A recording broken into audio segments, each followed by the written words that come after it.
NBA players, Shabazz Napier, Michael Kidd-Gilchrist, Martian Gortat, Mario Chalmers. We can go back and forth. What you want to know? Hey, I want to make somebody random. Listen, Lou Aldain. What? Tony Snell. What you talking about? Tom Lucas. Hey, this Darren Williams. Roy Hibbert. Roy Hibbert, man. Number 55. Play for the Pacers. I already said that. You did it. Yes, I did. Didn't I say Mike Miller? Thank you. Jeff Teague, Marcus Camden. Jonas Valanciunas, though. He played big man for the Raptors. Solomon Hill. Nerlens Noel. Anthony Bennett. Who was the other shooter besides Danny Green? Carlos Boozer.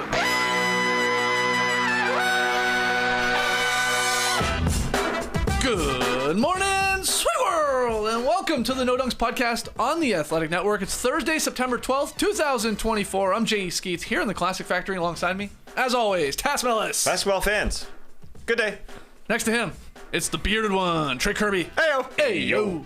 And over yonder, making the magic happen, super producer JD. Hello. There he is. JD. Here we are. Shout out to everyone joining us live here on YouTube. Hit the like button, subscribe. Podcast listeners, 5-star ratings and reviews. Please, please, please. No Buffs returned yesterday.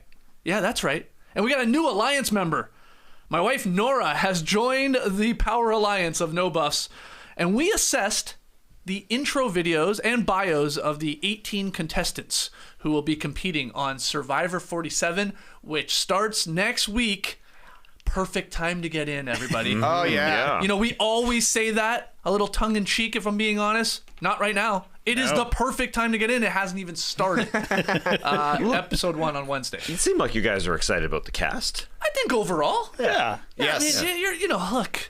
We're watching a 60-second clip of they're doing something awkward to the camera. They're like, some of them are doing this. And then they give you a little backstory and maybe their profession. But I think overall, yeah, we're excited. Except for JD, I have a question for you. Okay.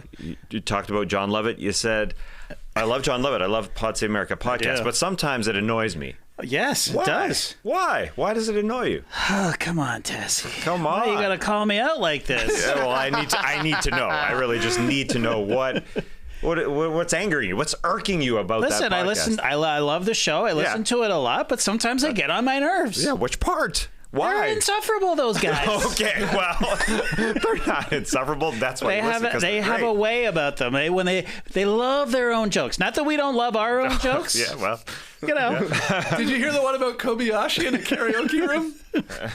He tried to eat the mic. You remember that time we saw him? He chugged an entire gallon of milk. He did. That's pretty impressive. Because then he rolled his stomach after that.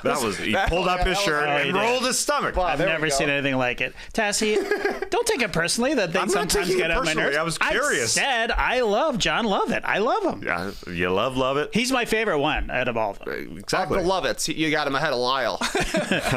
Yes, and the other John. But you're excited that John Lovett is on Survivor 47. He's fantastic. Do you think he'll do well in the game? Because you've watched enough Survivor. Like, do you think he'll last long? Or will he be sort of targeted? And also, do you think people will know who he is? I heard you ask this. Yeah. One person? Yeah, I feel like a handful. That's hard. It's tough to know each and every podcaster out there.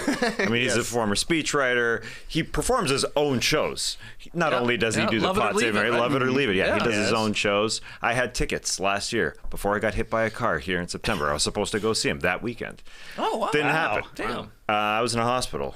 He could have just came and did the show live for me. Yeah, he was a nice guy. I wouldn't remember. Yeah, you wouldn't have remembered any of them. No. Well, we can tell you he did. He did show up. You just don't remember. Yeah, right. Anyway, he'll do great. All right. Because he knows how to work a room. He knows how to work an island. He'll talk to everybody, I'm sure. An island. I don't know how well he does. I thought for a second, I went back and watched the clip because I thought for a second when he told his podcast listeners, I've been away for 2 weeks. And there's a reason for that. 2 weeks. Hold on. Maybe he got kicked off early, but it was 6 weeks. He said 5. Yeah, 5 or 6. Yeah. So maybe he lasted the whole time. Doesn't the show last 37 days? No, not even close to that anymore. Now? 26. It keeps changing. Yeah. Okay. All right. John Lovett is on Survivor 47. If you didn't know, now you know. And No Buffs has its own YouTube feed, its own podcast feed, and we did that cast assessment. It was a lot of fun. Again, Nora's in the mix now. It's going to be a blast. So join us next week after episode 1, which is a 2-hour premiere. On Wednesday night, we'll have a No Buffs on the Thursday afternoon. But let's talk basketball. And let's do the up-down report. Prepare your tumpies. It's the up-down report.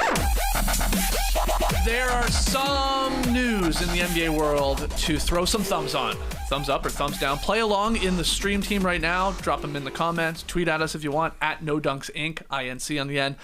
First one here. After a couple of months of waiting, of wondering, well, the Denver Nuggets and Jamal Murray have finally agreed to a contract. According to Shams and Woj, Kitchener's finest, Jamal Murray will sign a 4-year, $208 million extension. That's the max there for Jamal and the Nuggets. This took a while to ask Mellis, but they got it done. Are you up or down on the Nuggets giving Jamal that 4-year, $208 million max extension? I am totally up. Okay. I don't care if Jamal Murray has never been an all-star or an all-NBA player. He is worth every U.S. penny because this Canadian is a champ. Now, I'm a little worried because of the way he finished last year. He wasn't himself. Now, I say that, and you just go back and watch his 2-game winners he hit against the Lakers. He was pretty damn good at times in the playoffs, but he was 40% from the floor, 31% from three. He wasn't himself. And then he got time off before the Olympics for Canada when it was even worse. Yeah. He really wasn't Very himself. bad. Yeah, that just was. I'm not even going to go through the numbers because that was scary. He had 6 weeks off in between. I wonder what happened. Is there an injury that's lurking? And like you said, maybe they know that he's healthy and they took some time off after the season to make sure he was healthy, because this contract was supposed to be signed directly after he was eliminated from the playoffs, or when it's actually acceptable, or when it's okay to sign extensions. So that part is a little bit weird. Now we can get into the further look at the roster. That's more concerning to me than signing Jamal Murray at only 27 years of age for a lot of money, being there for the next 5 seasons. For the Jamal Murray part, I'm totally fine with it. You agree with this, TK? I agree with everything Tass said, but that to me makes the case for being 11 o'clock up. I can't go full midnight up. Okay. Because, like you're saying, career best season, honestly, for Jamal Murray last year from a scoring perspective, percentages perspective, but then a bummer summer with the way the playoffs went, and then he basically wasn't out there for Canada. He was a zero for their team, so it's hard to say. He's a playoff riser. The Nuggets absolutely had to do this. The two-man game with him and Nikola Jokic is one of the foundational elements of the Nuggets offense, one of the best plays out there, period, and a lot of it is the way Jamal Murray operates alongside Jokic. It's not just Jokic setting him up, though. Clearly, playing alongside Jokic is huge for Jamal Murray because he's not the same player when Jokic is on the bench. He's never able to carry. He never makes an All-NBA team. He never makes an All-Star team. That's a lot of money for a guy who hasn't done that with injury questions, and more so, the Nuggets are now locked into this team for at least the next 3 or 4 seasons. They're going to be doing an extension with Aaron Gordon pretty soon. That's going to be expensive. That means it's going to be Jokic, Murray, Gordon, and they got Michael Porter Jr. right now. I bet they'd like to trade him. That contract is looking like an albatross because he hasn't become the go-to guy they were expecting. He's a great player. He's had some good moments in the playoffs, and he's had some moments where he disappears in the playoffs. Now you're looking at a team that's built around those two guys. I think Aaron Gordon is the number 3, but the Nuggets got worse compared to where they were last season, and now they're kind of stuck where they are right now until they can figure out what to do with Michael Porter Jr. So I think they had to do it. I think it's good for Murray, obviously. I think it's good for the Nuggets, but there are still a lot of questions, I think, around those guys. Yeah, I wonder if the hang-up in regards to how long this took to actually get the extension signed was about guaranteed money, which he ultimately gets here in the end. No option. That was the thing. Exactly, no option. Murray will earn $36 million this coming season before that bump kicks in, before the extension kicks in. Then it goes up to $46.4 million and obviously rises from there on out. So, you're basically committed to paying Jamal Murray $50 million per season once you get into this extension. The Nuggets got to hope that he can stay healthy and probably make that jump to a consistent sort of all-star level. When he plays, he sort of is an all-star, but man, you take away that 1 year that he missed with the torn ACL, he's only averaged 58 games played over the last 4 seasons. He's always hampered here or there. And that's throwing out the ACL injury, you're saying. That's throwing out that one. He's banged up a lot. He's banged up a lot. But, the times where he's been healthy are the 2 times where they went to the conference finals way back in the day and then won the championship. And he was a huge reason why. Yeah. Obviously a big part of why he's getting this extension, despite never being an all-star or an all-NBA. You pair him with Jokic, and they're both healthy, you got a pretty good chance to go pretty far. Mm-hmm. And that's what they're banking on. But man, the Michael Porter Jr. part of this. Well, and the KCP that's part. Huge. Well, he is gone, of course. Yeah. So why squeezed? Yeah. So they got to a Game 7 last year against Minnesota Timberwolves where they lost. They were up 20 in the second half. Right. Yeah, and they just weren't themselves. I mean, they're going back into the finals or into the playoffs next year without Kentavious Caldwell-Pope essentially and Bruce Brown from the finals days or from the championship days. So why should they be worse? Because of KCP. The question to me is who's going to replace him? It's Christian Brown. There's going to be a lot of Peyton Watson. There's going to be Julia Strother out there. So that's the question to me next year because they're rolling with the same team essentially minus KCP. But there's just such a quick forget about this team that's a championship team and went to 7 games with the Minnesota Timberwolves. Like they just were not themselves in the playoffs, so they go get Russell Westbrook probably to elevate their attitude that they didn't have without Bruce Brown, who helped them win that championship. Yeah. So that's my question about this coming year, and then we'll see what happens with Aaron Gordon specifically. Will he extend a contract? Will they get a huge contract for him? Probably. I imagine that the front office said, KCP, you're out of here because our plans are Christian Brown, who's a damn good defender, who's going to replace KCP. He's a really, really tough physical defender. Did a good job against Anthony Edwards because he's a big, strong guy. But the front office is saying, look at all the dough that we're paying to Jokic, Murray, and Porter, and maybe Porter we don't keep around long term. I don't think there's any problems with the front office and the ownership, as our man Zach Lowe said. See, everything seems fine. Everything seems okay. But it is interesting why they waited this long to pay Jamal Murray because he is their guy. Now, if he can stay on the floor, I think this team can be a championship team. Yeah, I think so. But man, $123 million to Jokic, Murray, and Michael Porter Jr. this season. Then it's obviously going up $140 million next year, $150 million the year after that. A lot of money for those three because of the Michael Porter Jr. part of it all. And where does that leave Aaron Gordon? Because you said it, he has 2 more years left on his contract. And honestly, a bargain deal. I mean, he's only paid like $23 million, a little less than that, in both those seasons coming up. But that final year is a player option. So he could test free agency next year. He'd probably be wise to when you look at the free agent guys that'll be on the board. I mean, he might be one of the best players. I know he's getting up there a little bit in age, but it's not going to be all that sexy. So what does that mean? Will there be money? What type of deal does he look at? 4 years, $140 million?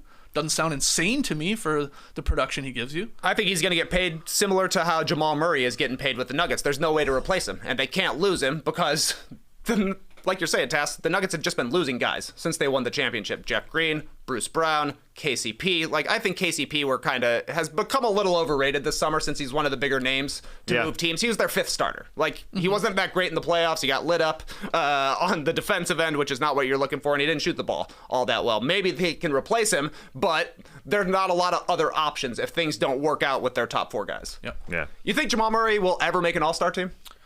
Yeah. Yes. I do. I think he would have probably made one already if he had stayed healthy. Now it's loaded in guards. I mean, it's a tough position to make in the Western Conference. But I think at least 1 or 2. Not a lot, though. I'll take none. Take 0. Yeah. I mean, he hasn't yet. But he's hit his prime. Yeah, I know. He's in his prime now. Yeah, but so is everybody else in the Western Conference. It's tough. It's tough to make it for sure. But to me, it's like Mike Conley. You get a max contract. You're like, why is this guy getting a contract? Well, he's good for this team, and then he makes an all-star team. Once, it's an injury replacement. Ooh, yeah. He always got the injury replacement. That was a pity all-star right there. If you don't count injury replacement, that is an interesting debate. Will he ever make it just like the straight-up initial pick? Because, guys get injured, and then we pick 3 or 4 guys. And I would like a Jamal Murray chance to maybe be one of those selections. I mean, the numbers have gone down, though, like you said, about the games played per season. That's the scary part. That's the scary part. That's it. Basically, his last 4 seasons that he's played, he misses games. 65 was a max, but it is far lower, and then he missed an entire season. So that's the scary part, and that's why he hasn't made an all-star team as well. He got hurt early in seasons. Anyway. And his numbers aren't as good as the other guys. Mm-hmm. Like, think about the top 5 guards in the West. Yeah, exactly. That's the playoffs. I think he is a playoff riser. That's the biggest thing I like about Jamal Murray. He's a big game player, but, you could probably list 6 or 7 guards before you get to Jamal Murray, just in that conference. Mm-hmm. All right, let's keep it moving here. Cue the skilo. Trae Young wishes he was a little bit taller. Still a jam, that song. It comes on the radio here every once in a while in Atlanta. 97.9? Yeah, that's right. Yeah, nice. The Hawkstar guard believes he'd be the best player to ever play if he stood 6'8". Now, here's what he said, quote, I used to have this saying. I hate when I see guys that are tall, and that's all, Bars. You know what I'm saying? They're just tall, and that's it. They can finish, they can do some stuff, but if I was 6'8", I feel like I'd be the best player to ever play the game just because of my mentality and the smartness I have on this game. Weird way to say that, but Young said this on the $1 Million Worth of Game podcast. I was not familiar with this pod. Ted DiBiase has a podcast? Everybody's got a pod. Him and Virgil. We got some 90s references. So we see the Photoshop here. Very funny Photoshop from Basketball Forever. With, I guess, a 6'8" Trae dunking over a ducking LeBron because Trae's saying I'd be the best player ever to play this game if I was 6'8". TK, you get us started. Up or down on Trae saying this, that, hey, I'd be the best. I'd be the GOAT if I was 6'8". He might be right. He might be right. Guy averaged 26 points and 11 assists per game last season. 25-9 for his career. How many players in NBA history do you think are averaging 25 points per game and 9 or more assists per game for their career? For their career. For their careers. Trae Young has done that for his career. Yeah, that's amazing. It's got to be a very small list. Funny you say that. Is it just him? It's 2 people. It's him and Oscar Robertson. Oh, okay, yeah. There are only 2 players ever to average 20 points and 9 assists. Those 2. What he's done is pretty impressive. Trae Young has become hugely underrated. He also shoots 35% from 3 for his career. But yeah, I do think that if he was Luka Doncic, he would be one of the best players of all time. Because that's basically what he's saying. If I was Luka's size, putting up the numbers I do, I would be talked about like Luka. And Luka is talked about as one of the great players ever. He would be a Hall of Famer right now. If his career ended, I don't think Trae Young necessarily would be. But yeah, when you look at the list of like the 10 best players, people who are putting it up there, not a lot of guys under 6'8". What do you think? Up or down on Trae's statement? Sure, I love it. I love when people say this. You know somebody that said this. Oh, I know. Before. I was going to say, we used to say this in high school all the time. Yeah. If I was 6'5", I'd be in the pros, man. And so Trae. If I was Trae's height, I'd be going pro. I used to always say this stuff. If I was taller, I'd be awesome. Yeah, and if my aunt had nuts, she'd be my uncle. I mean, that's what everybody said. So come on. Interesting take. Never heard that at all. Yes, if he was tall, he'd be better. I like how he gets into sort of the mentality, how tough he is, how much he's had to overcome because he's small. Now, would that have occurred if he grew up as a 6'8" player? Interesting. It all depends. It all depends on when you got taller, because there are some players that got taller in college and had to be a ball handler. When they're in high school. And so all of a sudden... Anthony Davis, right? Isn't he was a point famously guard. Was pretty small and then obviously skyrocketed up in height. Yeah, I think Larry Bird was the same in that he got way bigger in college, so he learned how to be tough, how to be physical, and you don't have to do that if you're just a monster. So I think it all depends when you get tired, when you get huge, when you become a monster. But anyway, if you want to play guys who are shorter than you, come on to the No Dunks set. Play us. A couple of us are shorter. Trae is not, but Trae is also not 6'8", so I think it all balances out. Trae would back his ass down in the post. I tower over Trae Young, it's true. You would be taller than him, yeah. But you wouldn't be the 6'8" guys out there. So there's a balance. Anyways, he could take us 1-on-3. We'll see. Who wins? Okay, this is fun. This was very weird, out of left field, I'll say, on this podcast. But I'm down because he would not be the best player ever, I don't believe.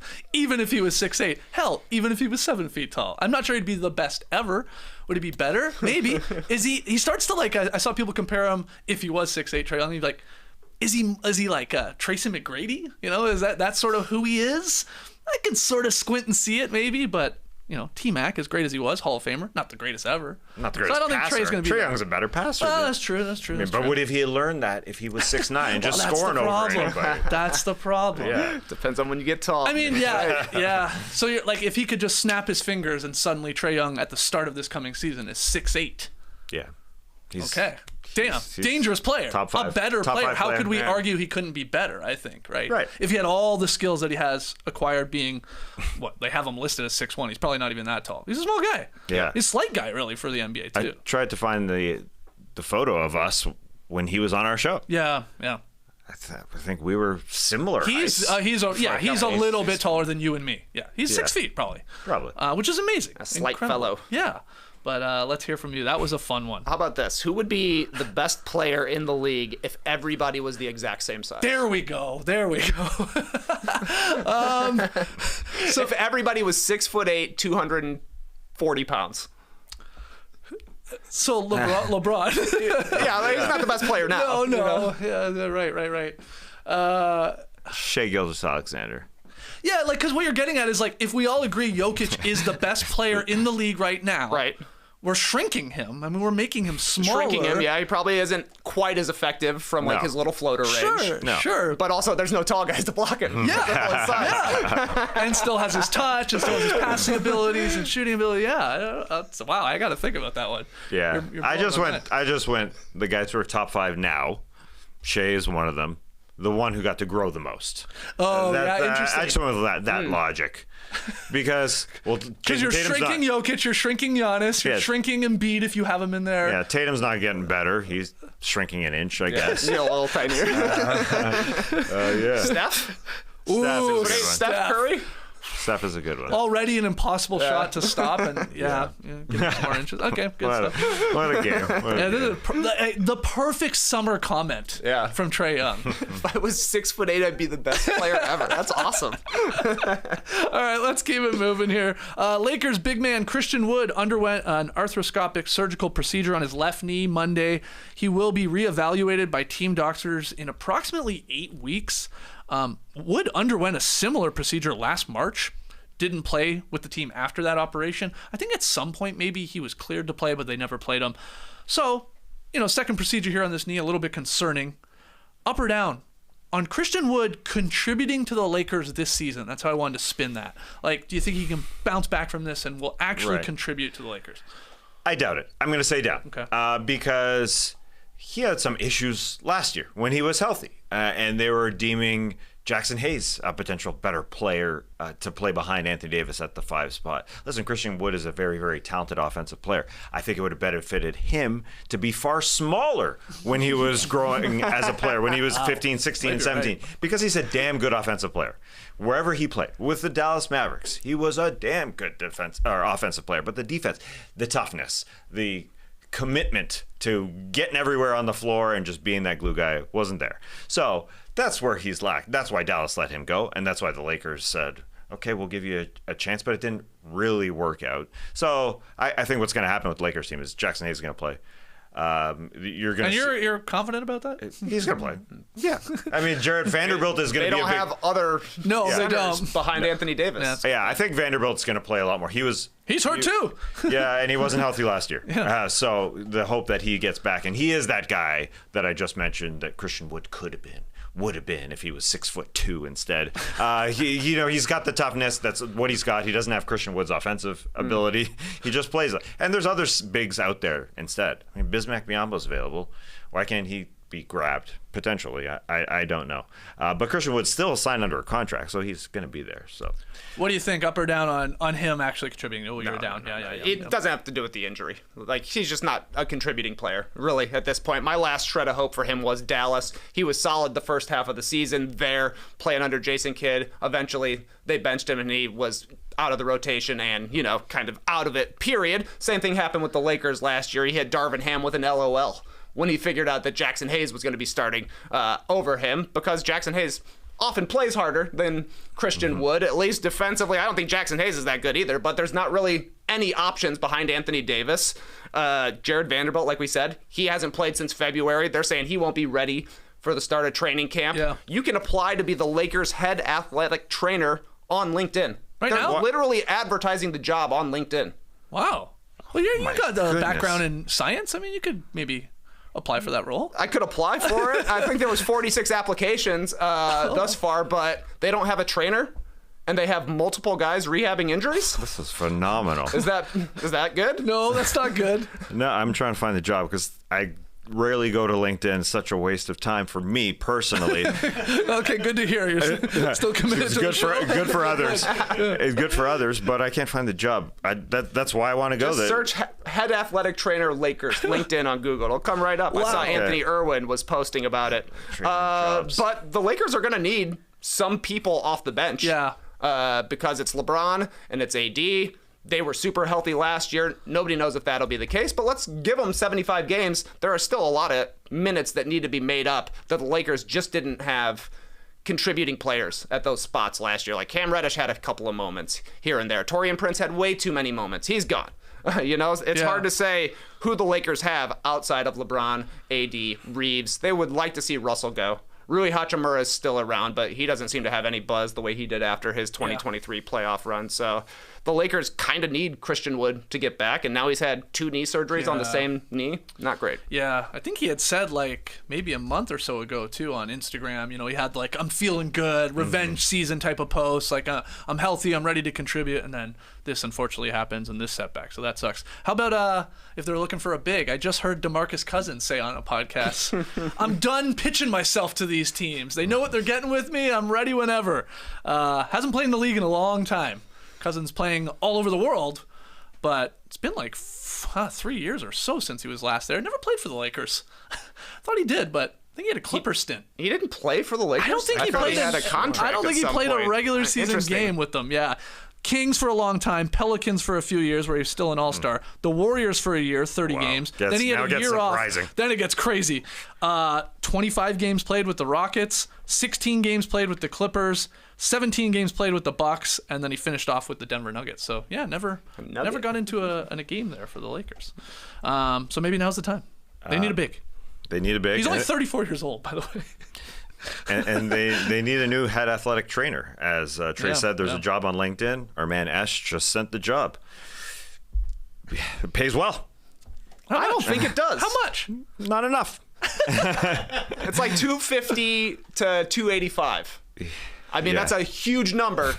This is the Lakers. This is an NBA franchise. Yeah, but they're a mom and pop shop. Haven't you heard? Yes. Yes. That's why they're on LinkedIn, man. It seems fishy. A head athletic trainer would only be paid $250, $280. Is this Pelinka just lowballing you and then you work him up?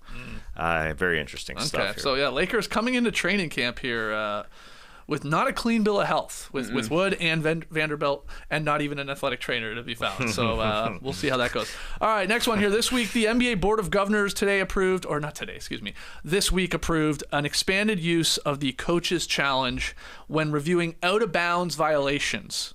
It's going to start this season, this rule. So under the new rule, if instant replay of an out-of-bounds violation is triggered by the Coach's Challenge, the on-court officials and the replay center, shout out to Joe Borgia, will be able to review the video to determine whether a foul proximate to the violation should have been called.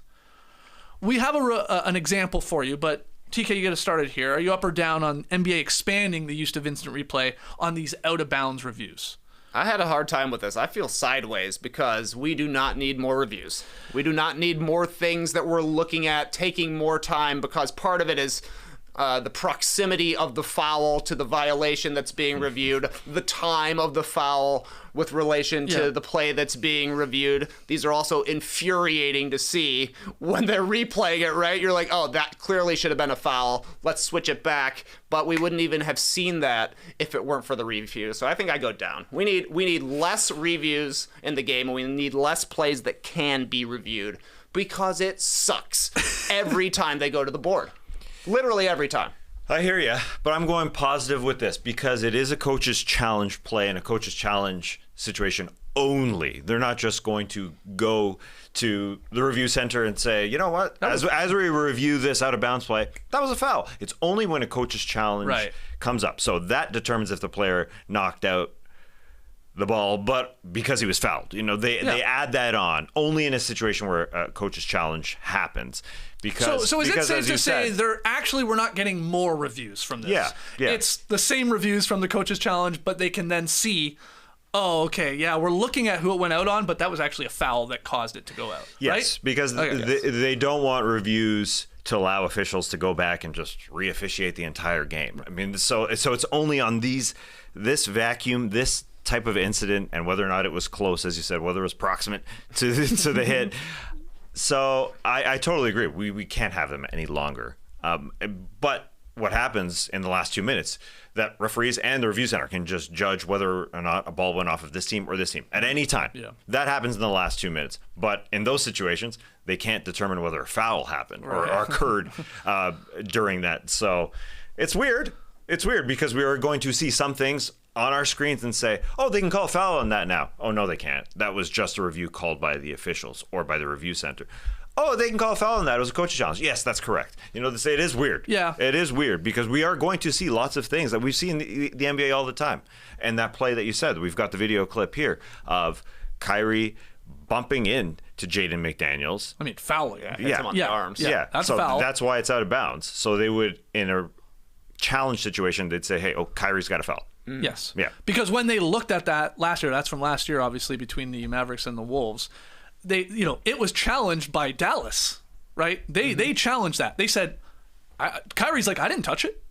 That's out on Jaden McDaniels. And then they look at it, and we see it like we just saw, and we go, oh, well, yeah, it is out on Jaden McDaniels, but it's only out on him because you fouled his arm, but obviously it wasn't called on the play. So now this new rule, perfect example, if that was challenged, they look at it and they go, oh, okay, that's a foul. So now that really punishes Dallas in that situation.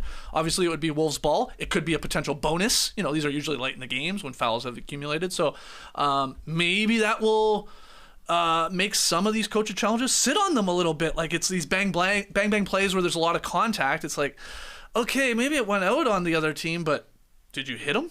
Because that could come back to blow up in our face.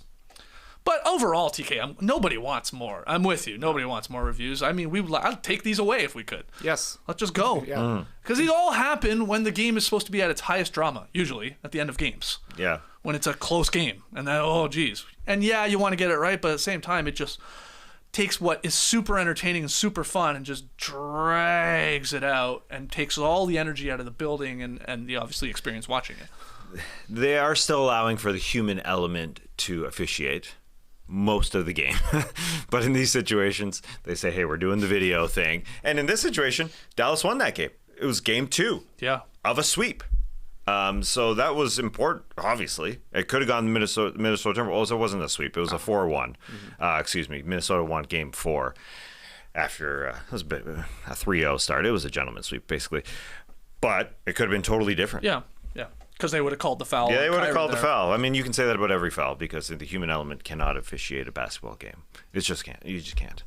NBA Commissioner Adam Silver talked to the media after that annual preseason BOG meeting, the BOG. Biggest takeaway, Silver said the franchisees did not really discuss league expansion this week because the NBA isn't quite ready yet. He said that topic, expansion, will be addressed at some point this season. Task, get us started. You up or down here on Silver, sort of slow walking NBA expansion? I'm up. There are other things to deal with. There is a CBA that they made that happen. Great. They got a TV deal, but it's not a done TV deal. No. It's a TV Incredibly, deal. it's not done yet. It's been long. When did we start talking about this TV deal? Oh, man. March, when the actual negotiations began. I think we were talking about it before last year. Probably. Yeah. Because I wanted to know what's going to happen. Are we going to be watching through streaming apps? Yes. Yes, we are. That's probably going to happen, baby.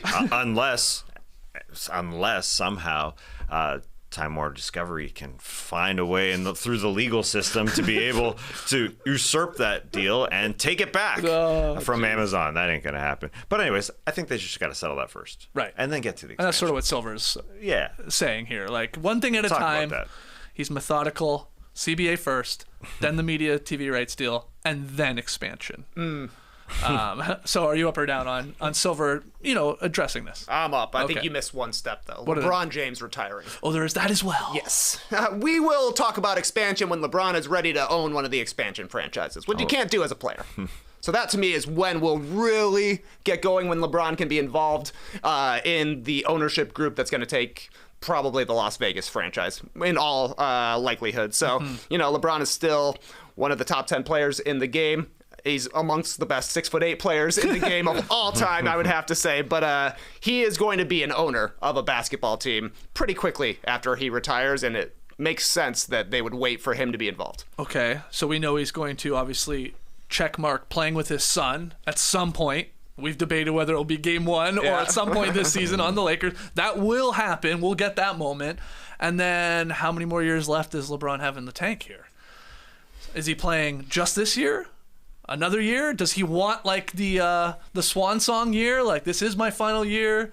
Everybody give me gifts when I come to your arena. Give me the rocking chair. So I guess what I'm getting at is I'm sort of with you, Trae. I think this is a part of the equation here, this LeBron factor. But like, okay, when are we getting to expansion? Because if it has to do with LeBron, how many years is this guy going to play? Yeah, Tom Ziller had a nice breakdown in his newsletter, and he was estimating like the 28-29 season is when they could potentially actually start playing with one of these new franchises that gives LeBron a couple of years to retire, them to open the bids, them to, figure out what the name of the team is and get the team up and running. It just takes a couple of years. It generally takes like 2 years at least, maybe 3 in some cases. Yeah, so let's say it takes 3 years. That would give LeBron another couple of seasons, another 2 or 3 seasons, and then he can retire. And by 2030, we got the Las Vegas Hoopers playing out in Nevada. Sure. The Chips. The Las Vegas 6'8" guys.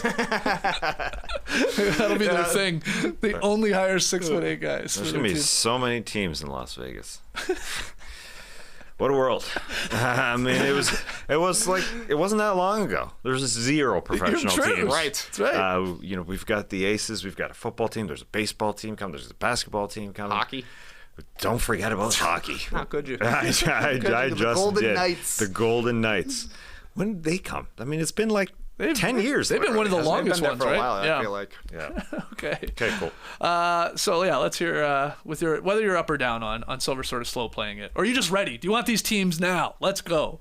Final one here. Boston Celtics recently added Lonnie Walker IV to their roster on an Exhibit 10 contract. That's a non-guaranteed training camp deal that provides him with a bonus of up to about $78,000 if he's waived, and then he signs with the G League contract with the Maine Celtics. But according to Shams, there's a very good chance Walker is just waived after camp to keep Boston's 15th roster spot open going into the season. This is where we're at the point of the season here, talking about literally the 15th man on the defending champions. But up or down, I'll spin it this way, TK, on the Celtics keeping a player like Lonnie Walker IV on the roster. Up or down on that? It's going to be close. I think he's got a chance because, like you're saying, 14 players under contract. The Celtics have great guard depth. Derek White, Jrue Holiday, Peyton Pritchard. They just drafted Baylor Shireman, who surely will at least make the team. Jaden Springer is still getting paid. Then in their forward spots, they've got Brown and Tatum alongside Sam Hauser and Jordan Walsh, who they drafted last year, still on the team as well. So he's competing right now, according to Spotrac. It's Lonnie. It's J.D. Davison, who's been around the Celtics for a little bit. He's been on a 2-way deal. Ron Harper Jr. We got a Ron Harper Jr. around. And then the tall guys who I've literally never heard of. Tristan Enaruna, Enaruna. The unfortunately named Drew Peterson.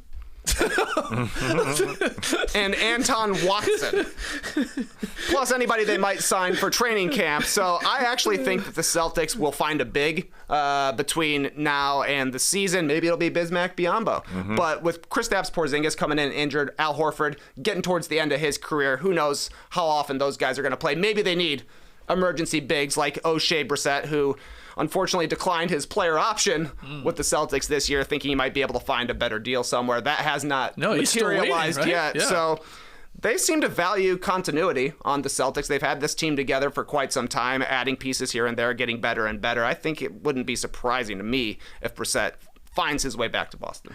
Agree, yeah. So I do think at some point Lonnie Walker will be there as well. So I do believe that they like these guys, that they can play in key situations here. You mentioned O'Shea Brissett. He played 15 minutes at a finals game against the Dallas Mavericks and played well. And I think Lonnie Walker has shown that he can be a guy that performs in the playoffs at times. He had that 15-point fourth quarter for the Los Angeles Lakers against the Golden State Warriors in a playoff game. They won a game because of Lonnie Walker. It wasn't so long ago. And I think the Celtics just want an extremely versatile roster. Now, I wonder, if they go big instead of Lonnie Walker, as you said, Trae, they just don't have a ton of depth, so that may happen. But I don't know.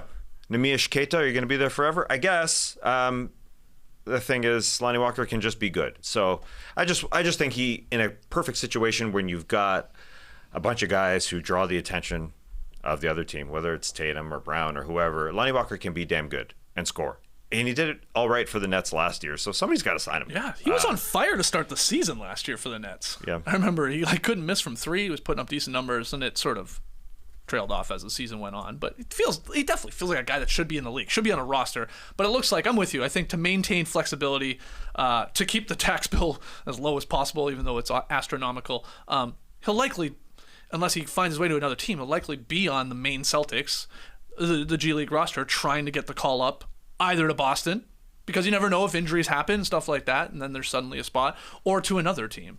But yeah, he's good.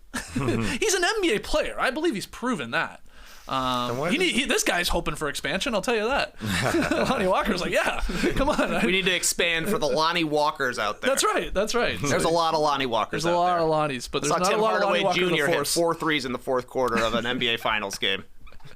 That's right. You know, like, I think every NBA player can score 15 points in a quarter, given the opportunity. They can. Probably Tim true. Hardaway's, that was a dead game. That was like we're up by 40 points. Tim Hardaway's shooting the ball. Lonnie Walker, that was a key fourth quarter. That was a close fourth quarter. But you're right. All these guys can score. They're all damn good. How much money do you think Lonnie Walker IV's made in his NBA career? He was a first-round draft pick. Yep, 18th pick. Give me $8 million. Total. I don't know what the... It's a little more, but it's not a lot to me. Like $21 million is what he's made, but he's played 6 seasons now. Yeah, so that's long. Generally he was making, when he started, like $2-3 million, and then he got a little bump. The most he made was that final year with the Lakers there, $6.5 million. Yeah, he's smaller than I would think. If Lonnie Walker was 6'8", Correct. he would be not the GOAT, he'd be a top 100 player. Yeah, he'd be amazing. He's 6'4", yeah. He's surprisingly And he's shorter skinny. than anything. Yeah. Super skinny. He's got some bounce. He's got some bounce. All right. Lots of bounce. That's the Up-Down Report. Before we go, let's hit the beach. Let's do it. You got the buzz, I got the rockets. You got the nuts, I got the chocolates. We got that chit chat down pat, blah blah blah. You got that certain special, je ne sais quoi. Let's go to the beach, baby. We're on the beach. Riding my truck. Just a little quick step. Dip our toes in the water, read some of your emails and your tweets, all the questions you guys send in. Keep them coming, nodunks@theathletic.com. Leave them in the YouTube comments or tweet at us at nodunks. First one, I got this one. I got a question for a possible step on the beach. Oh, look at this. I was watching a TikTok of the top 50 plays of the year, and it reminded me of something I would consider a pet peeve of mine when it comes to highlights. Long-range shots.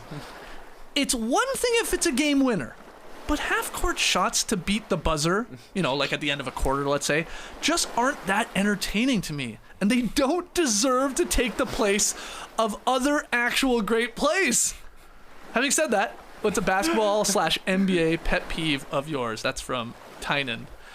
I like that. I'm sort of with them on this. These top 50s, top 100s. Why can't they be a top 50 play to hit a shot from 70 feet or whatever? But I disagree, Tynan. They can be good. They can be, but I think they have to be super far away. These are pro basketball players. It's not that impressive from half court. It isn't for them. I'm sorry, it's not. What's the percentage of guys that take half court I don't shots? know. Like 20%? But is it a highlight to you that, oh my God, Patty Mills hit a 50-footer at the end of the second quarter? That's not really. I'm sorry, he's right. Well, he said, game winners. That's different. Yeah, whatever. I mean, it depends. It depends on the half-court shot, whether or not it's a highlight. Where in the Olympics, Bruno Caboclo of Brazil hit a three-quarter shot. Bruno Caboclo, 6'9", and he had a guy on his shoulder. Okay.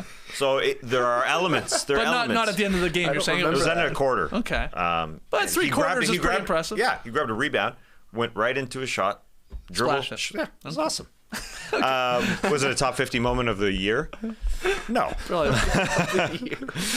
Well, okay, let's get your take on Tynan's pet peeve. Do you agree or disagree with his, hey, keep these meaningless half-court shots out of my top 50 plays of the year TikToks? You agree with that or not? I'm 50-50. I think I'm with Tass. Sometimes they are highlights, like a buzzer beater, even if it's at the end of a shot clock.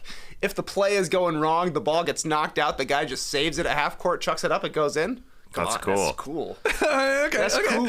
Yeah. But you're saying you also agree that the generic ones, the ones like where nobody's around the guy and he just lets it fly from 55 feet, to beat the buzzer at the end of the third quarter in a 20-point game, let's say even. Yeah, okay, is that a highlight? I still like it. It all depends. It all depends on the night. If it's a 3-game night in the association and Bo Estes has to slide in a 55-footer because we got nothing else, that's fine. But if it's a 12-game night, it's probably not making the cut unless it was an important shot. Okay. So it depends. Get him back in the All-Star game. Just think about this, Tynan. Not the All-Star game, All-Star weekend, I should say. Okay. Half-court shots, they were awesome. The Chris Bosches, the competition, the long shot. The competition that you can't name. What is it called? Shooting stars. Yeah. So memorable. So memorable. Yeah. Well, tell me, is it more memorable than the skills challenge, which I can name, which is not memorable? You'd rather see guys just fire from half court, yeah. Let's be honest. Let's be good. I mean, they're throwing it through, they're passing it through a hoop, and they're laying it in, and no one knows what the rules are every single year. Every single year, no one knows what the skills challenge rules are. You'd rather have a half-court shots that I can't name. Yeah, the shooting stars was way better. Christopher Bosch from half-court, along with Dominique Wilkins, was taking shots. Mm-hmm. Those were good. Swin Cash was hitting cash. Those were better. There was better. Sorry, Tynan. Anyways, Swin Cash, is that what you're talking about? Yeah, Swin Cash. Cash was hitting cash. Yeah. Okay, but now let's get to the actual question. Other basketball or NBA pet peeves. Do you have any? All right, something peeving me off right now. I said Tim Hardaway Jr. made 4 threes in a finals quarter. He made 5. Oh, jeez. Yeah, Lonnie Walker could never. It literally has never done it. Only Tim. When I'm watching a game, the thing that drives me the craziest, if I'm a fan of a team, is when a guy steps out of bounds in the corner on the catch. You know, like a corner 3-pointer and his heel is just out of bounds. You're clueless if that happens. And it happened to the Bulls in 82 games last season. Really? They stepped out on the sideline so many times. Oh, it's infuriating. It's like you don't know where your body is. Right. You know where your feet is? It's tight over there, but you're right. That's all right. It's tight over there for the entire game. Mm-hmm. And, 95% of people aren't doing that. It's a very good pet peeve. It's annoying to watch. It's annoying to see that it just seems puzzling why a guy has to step on the side. Why? I mean, it reminds me of the video review, actually, where Max Strus had his heel sort of over this. He was a guy who had a 3-quarter shot that was a top 5 play of the year. Remember that? He won a game with a 3-quarter shot. Oh, yeah. But that's a great pet peeve. I'm glad you said that because I don't have a good one. I got to be totally honest. From basketball games, really? I don't have one. Watched a million games. Yeah, yes, we've gone through them. But one that's irking me now is basketball videos that people are creating right now. Just, how people are on YouTube, just basically, talking about their team, talking about the Boston Celtics, talking about this team, talking about that team. A pet peeve of mine is, it starts with commercials. Fine, I get it. That's what we do. Everything happens with commercials. But then the guy or woman on camera will say, like, subscribe, look down, look up, look over here, click here, click there. Okay, and then the thing starts, and we get some in-depth analysis, but it doesn't last that long because then we got to look up, look down. We get told, look up, look down, look here, click that. Just do that at the end. That's how you're going to get people to stick around. You have to do it 1,000 times. It happens too much. That's my pet peeve. Hey, hit the like button, subscribe, leave us a 5-star rating and review. I'm not telling you to look anywhere. Just hit it. I went and looked, or I posted this to our YouTube community page. I put it up on Twitter. I pulled a few that some people wrote in this morning. So C. Beegs wrote his pet peeve, watching free throws. This was not Lee Ellis writing this. There are so many stoppages already. Shooting fouls should be 1 point, or 2 points if it's a 3-pointer, and just 1 free throw. So he wants to, these G League rules. G League style. Speed it up, man. He wants to speed it up. Okay, FFML82. Pet peeve, always saying this league. Example, I think he will be a great player in this league. We know what league we're talking about. Just say the league. And he added, this is a pretty good one, it's not always disrespect when somebody doesn't give you praise. Great. That's true. That's true. Just because you didn't say anything about the person doesn't mean you're disrespecting them. Right. Wolfman. How?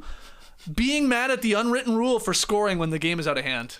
Good one. Man. Good one. That comes up on our show 2 or 3 times a season? Yeah, at least a couple times a season where it happens and everybody gets upset. Oh, God, just keep playing the game. Blah, blah, blah. Bo says, when players wear bright neon shoes that completely clash with their team colors. Interesting. I mean, I mean, over the last 10 years at least. Yeah, they've loosened it up. Yeah. How do you feel about that? You don't care? Does it bother you? I don't care. Okay. I feel like, over the course of 82 games, you're going to have some matching and you're going to have some mismatching. Fair. And my favorite one here that Mr. Solo Dolo wrote in, and he had a bit of a typo that made it funnier to me. He wrote, going 2 for 1, but taking a bad shit to ensure you get it. Definitely meant shot there, but it works Rushing as well. to get that shot up. And that's something it's come up before too. That one can be infuriating if it's your team. Sometimes you're like, okay, yeah, you're playing the math, but maybe just get a better shot than just chucking a 35 footer that's contested so you're going to get the ball back because of the clock. Fair. Good peeves. Very good peeves. Good peeves. I like Half-Life Hero says, I considered this as well. They don't call moving screens anymore. Okay. The thing that peeves me off is that they sometimes do. Right. Most of the time they don't, and then they call it, you're like, what? Right. We've been watching 47 minutes of guys just holding pass blocks, basically. Yeah. And then they finally call it. That infuriates me.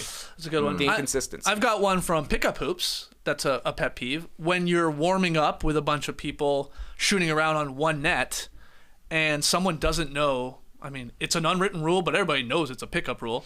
If I hit the shot, you got to kick it back out. I need it back. You find these people sometimes, I guess they just, I don't know, maybe they're new to the pickup rules or what. But what are you doing? You can't just take the ball. Common I courtesy. hit a shot, you pass it back out. And I would add to it, I keep shooting until I miss.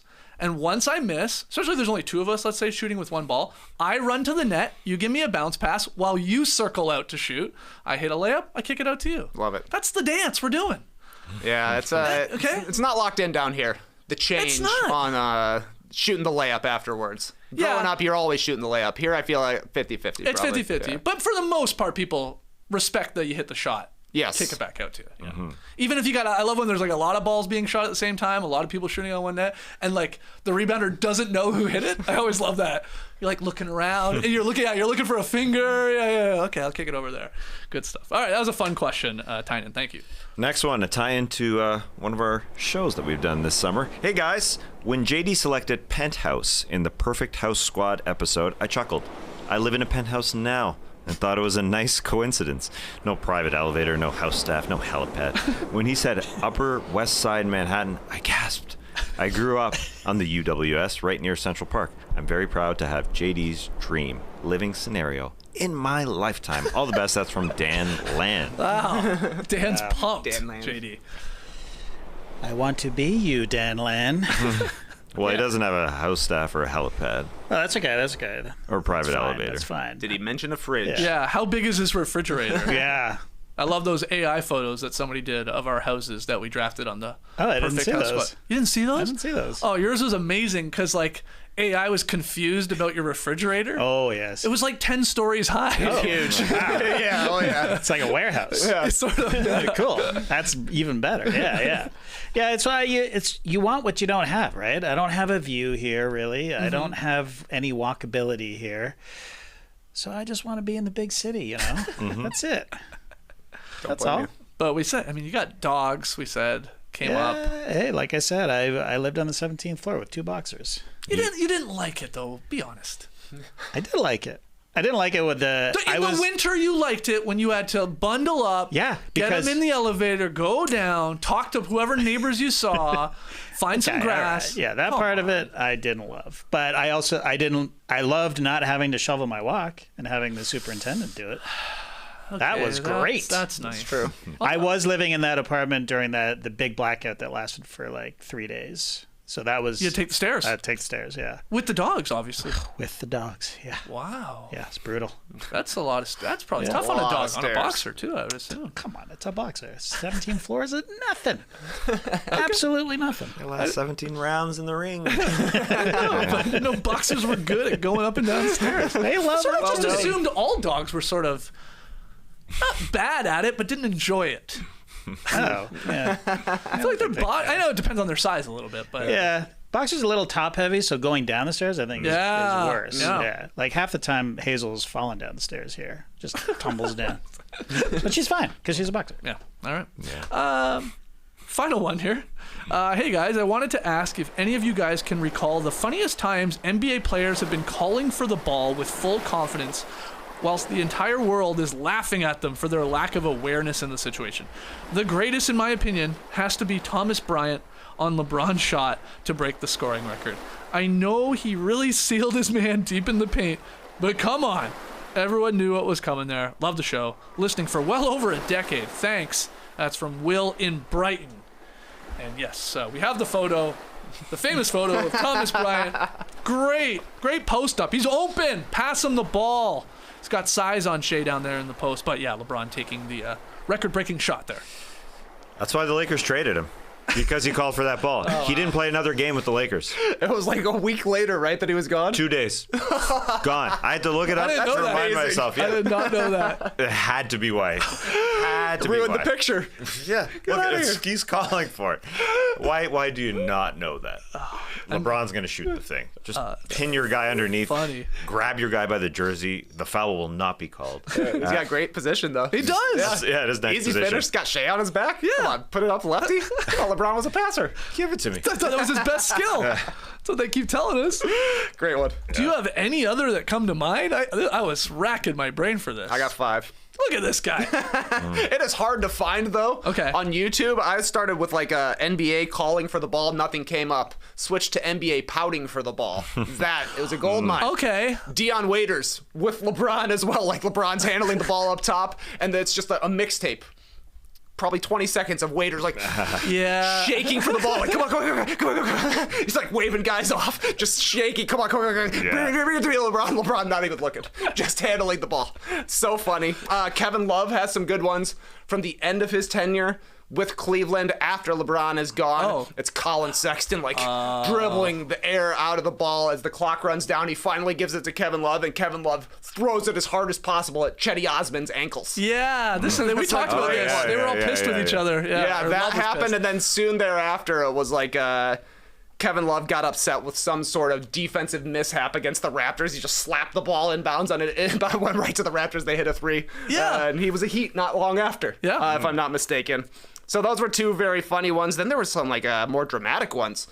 2019, kind of the beginning of the end for the Golden State Warriors. Draymond Green gets a rebound with 5 seconds left. Kevin Durant running right next to him, clapping at him. Give me the ball. Draymond brings it up, just turns it over. No Curry on the court. Couldn't find Clay. They go into overtime. I think they lost that game. Regular season game. Yeah, regular season game. Then they got screaming at each other on the sidelines. That was a big one. Yeah. You want to go further back? Huge one, yeah. Scottie Pippen, 1.8 seconds left, 1994. Phil Jackson calls a play for Tony Kukoc, says, Scottie, inbound the ball. Scottie says, I'll sit at the end of the bench instead. That's crazy. Kukoc made the shot. That's amazing. He made it. Money. Tony, money. And then, of course, Giannis trying to get that game ball from the Pacers. Right. What was his name? Oscar Tshiebwe. Yeah, Tshiebwe. Yeah. He wanted that ball, but that was his first bucket or whatever it was. Points. Good one. Wow, impressive stuff, Good TK. 5. Pouting was the way to go. Yeah. Calling for it's a little tougher. Great stuff. Good stuff, Will. Thanks for the question. Keep them coming, guys. We'll call it there. We'll be back next week with some No Dunks content. Obviously, the start of No Buffs, recapping Survivor as well. But here's something fun. If you're live right now on YouTube, stick around here on YouTube or join our playback, which I will add to the show notes, because we're going to attempt, and see how this goes, to play NBA 2K25. 3 of us. Ash is going to jump in as well. We're going to get it on the screen here and try and play this game. Now, you don't play 2K25. I have not yet. I haven't played 2K in a long, long time. Trae, you've dabbled, I know for sure. You'll be a little bit better. Not on a PlayStation for a long time. I played on Switch, and it's not built for Switch, I would say. It's going to be old guys playing video games here, which I think could be pretty fun, and we'll see if there's something to this. We'll maybe spin it into a series of us playing a whole bunch of different games, not even just basketball games. So, check that out. We'll get that link, obviously, or the video going soon here. That's if you're joining us live, or hey, you're listening to this later, come and check it out on YouTube. Until then, Clipper Bros! You heard it here first. Have a great time. Turn up. Love you guys. Awesome. Thanks for joining us, and remember, I haven't played it yet, but NBA 2K25 is a great game. It's awesome. It's really good. Praise the day, people.